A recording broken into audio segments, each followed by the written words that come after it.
Bonjour chers parents du 21e siècle et bienvenue à cette édition du 30 mars 2022. Eh bien, on poursuit cette série qui touche la relation mère-fille et cette semaine, on va aborder un aspect délicat. Oui, la rivalité entre la maman et sa fille.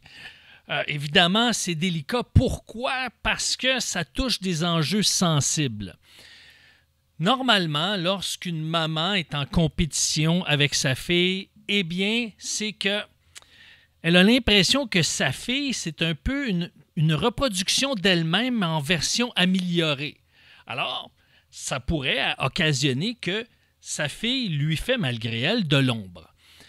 Et ça arrive surtout lorsque, par exemple, une fille réussit mieux que sa maman dans un certain domaine. Peut-être c'est un domaine où est-ce qu'elle aurait voulu exceller et elle voit sa fille la dépasser.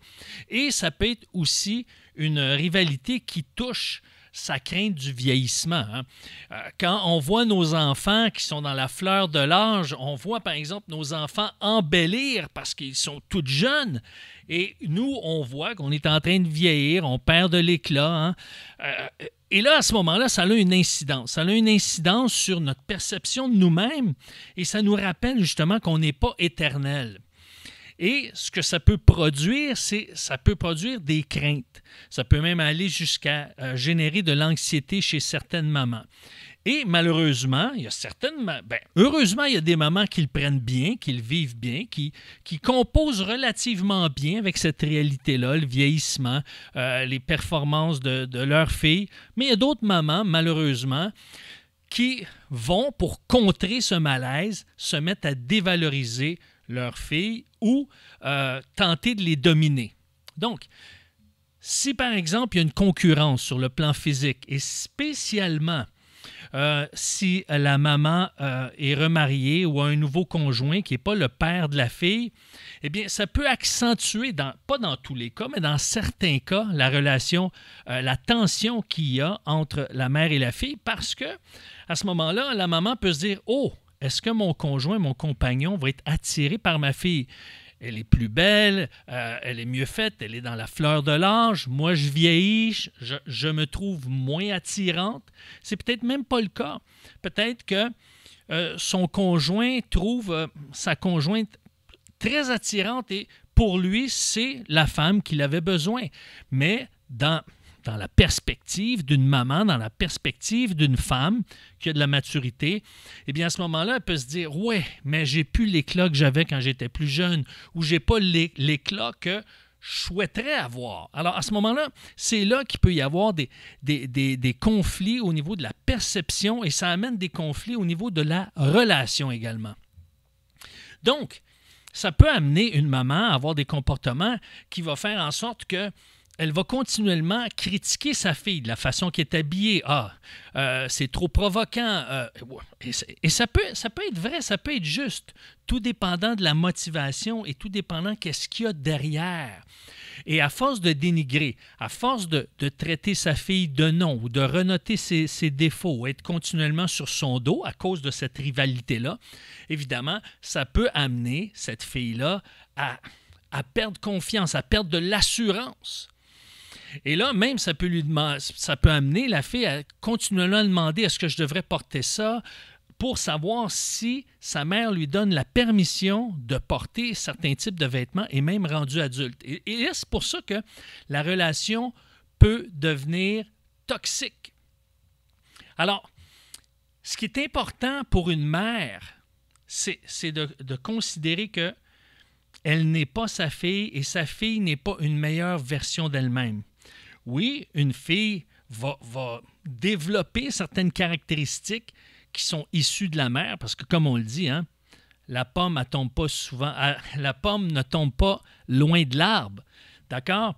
Donc, à ce moment-là, c'est sûr qu'il y a des rapprochements. Comme moi, j'ai des traits de caractère de mon père, j'ai des traits de caractère de ma mère. Mes sœurs également ont des traits de caractère, certains traits de caractère qu'on retrouve chez ma mère, mais ils ont leur personnalité à part entière. J'ai 4 sœurs et elles sont toutes différentes. Elles ont toutes des qualités, elles ont toutes un éclat par leur personnalité, par leur charisme, etc. Donc, maintenant, ça peut arriver aussi qu'une fille ait honte de sa mère parce qu'elle se néglige, par exemple. Donc, c'est pas juste la rivalité, c'est pas juste la mère qui est en rivalité avec sa fille, mais ça peut être une fille qui est en rivalité avec sa mère également. Maintenant, puisque je m'adresse aux parents, mais c'est certain que le contenu de cette capsule-là va toucher davantage le comportement, l'attitude de la maman. Comment on peut réagir? Comment on peut réagir d'une manière différente pour renverser un peu cette dynamique-là? Évidemment, c'est important de revoir l'attirance sous ces 4 angles. Il n'y a pas seulement la beauté physique qui compte. Parce que ce qui attire un homme, la recherche démontre que qu'est-ce qui fait qu'une femme est attirante? Ce n'est pas d'abord et avant tout son physique, c'est son sourire. Parce que son sourire, il indique quoi? Quand une femme sourit à un homme, ça veut dire « Oh! » L'homme, comment il interprète ça? « Oh, elle me sourit, donc j'ai la capacité de la rendre heureuse. » Ça, c'est le premier point. Évidemment, il y a l'attirance physique. Est-ce qu'elle me plaît? Donc, ça ne veut pas dire que vous êtes attiré physiquement, un homme est attiré par une femme parce qu'elle est découpée au couteau et parce qu'elle a une forme hollywoodienne. Non. Il y a des hommes qui vont trouver des femmes très jolies, mais ne répondent pas aux standards, par exemple, des magazines ou ce qu'on retrouve sur Pinterest ou Instagram, sur les réseaux sociaux. Maintenant, il y a l'attirance physique, mais il y a l'attirance intellectuelle, où est-ce qu'on est capable de parler de sujets qui nous rapprochent. Il y a l'attirance, par exemple, spirituelle, où est-ce qu'on partage des valeurs communes. On a, par exemple, des principes qui nous rejoignent.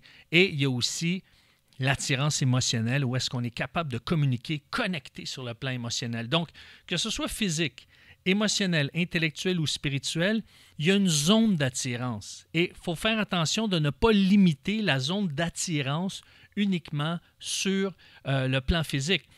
Je pense à une femme, je ne la nommerai pas parce que c'est une personnalité publique, qui ne répond pas aux critères qu'on retrouve, par exemple, sur les plateformes en ligne, sur les réseaux sociaux.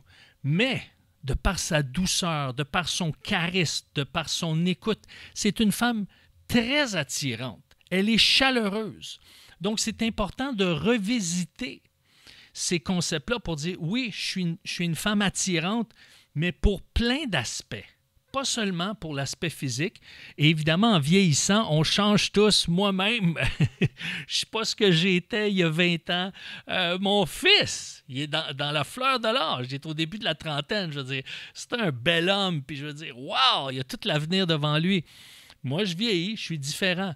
Alors, c'est peut-être parfois difficile à accepter, mais c'est une réalité avec laquelle on doit apprendre à composer. Maintenant aussi, de se donner des moyens pour développer une complicité, chercher le bien de l'autre. Une des façons de chercher le bien de l'autre, c'est d'observer le caractère de la personne au travers ce qu'elle fait. Donc, c'est facile de dire à quelqu'un, de la remercier, de remercier une personne, de dire « Ah, wow! Ah, merci d'avoir rangé ta chambre. » Par exemple, une maman qui dit ça à sa fille. Donc, elle valorise l'action, mais c'est dit « Wow, c'est beau, tu es une fille qui est ordonnée. Ça me fait tellement du bien de voir ta chambre en ordre. C'est tellement beau dans ta chambre. Pourquoi? Parce qu'elle est en ordre. Mais maintenant, qu'est-ce que vous avez mis de l'avant en premier? Wow, c'est tellement le fun que tu sois une fille ordonnée. Vous renforcez son caractère.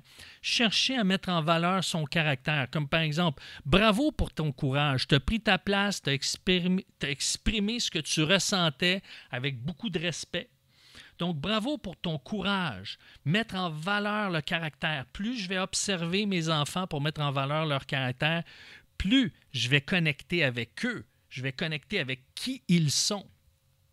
Alors, et de trouver des activités, de l'encourager à trouver des activités, d'encourager votre fille à trouver des activités qui vont valoriser leur caractère et leurs habiletés. Et évidemment, d'éviter de vous comparer à elle. Elle est une personne à part entière, même si elle est issue de vous. Et c'est pour ça que le papa peut jouer un rôle important.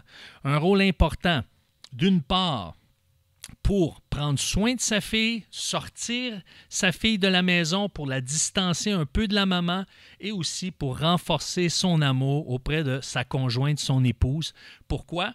Eh bien, pour rappeler à cette maman-là qu'elle a de la valeur pour son conjoint, pour son mari, et ça, c'est drôlement important.